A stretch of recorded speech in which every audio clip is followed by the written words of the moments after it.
November 13.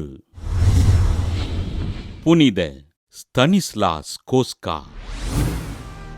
Poland நாட்டில் வாழ்ந்த யோவான் கோஸ்கா, மார்கரெட் தே ட்ரோஃபினி கோஸ்கா பெற்றோருக்கு கிபி 1550ஆம் ஆண்டு பிறந்தார் ஸ்தனிஸ்லாஸ் கோஸ்கா.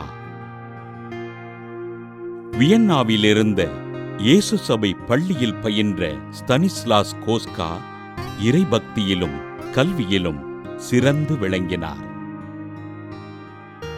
நல் மரணத்தின் பாதுகாவலரான புனித பார்பரா ஜெபக்குழுவின் உறுப்பினரான இவர் ஆன்மீக காரியங்களில் தன்னை முழுமையாக ஈடுபடுத்திக் கொண்டார்.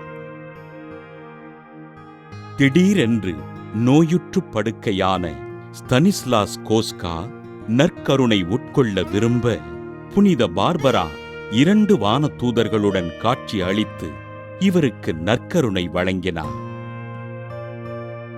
ஸ்தனிஸ்லாஸின் உடன் பிறந்த சகோதரரான பவுல் இவரின் ஜெப வாழ்வினைக் கண்டு சினமுற்று இவரை எப்பொழுதும் அடிப்பதும் திட்டுவதுமாக இருக்க புனித மரியன்னை இவருக்கு காட்சி அளித்து ஆறுதல் கூறி இவரிடம் நீ இயேசு சபையில் குருவாக அருட்பொழிவு பெற வேண்டும் என்று கேட்டுக்கொண்டார்.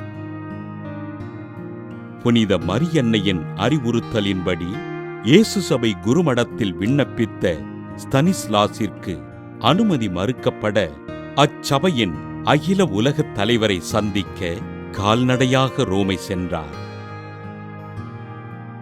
சுமார் 800 கல் தூரம் நடந்து ரோமைக்குச் சென்ற ஸ்தனிஸ்லாஸ் கோஸ்கா அன்றைய இயேசு சபையின் தலைவர் பிரான்சிஸ் போர்ஜியோவினை சந்தித்து சபையில் சேருவதற்கு அனுமதி பெற்றார்.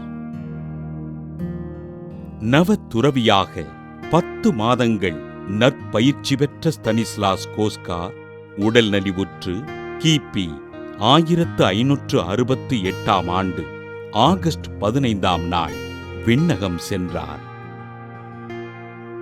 புனித மரியன்னையிடமும் புனித பார்பராவிடமும் மிகுந்த பக்தியோடிருந்த நவத்துறவி ஸ்தனிஸ்லாஸினை திருத்தந்தை 13ஆம் ஆசீர்வாதப்பர் கிபி 1726ஆம் ஆண்டு டிசம்பர் 31ஆம் நாள் புனிதராக உயர்த்தி நவத்துறவிகளின் பாதுகாவலராக அறிவித்தார். புனித ஸ்தனிஸ்லாஸ் கோஸ்கா திருவிழாவினை கொண்டாடுகின்ற நாம் துறவற பயிற்சியின் போது விண்ணகம் சென்ற நவத்துறவிகளுக்காக ஆண்டவரிடம் ஜெபிப்போம்.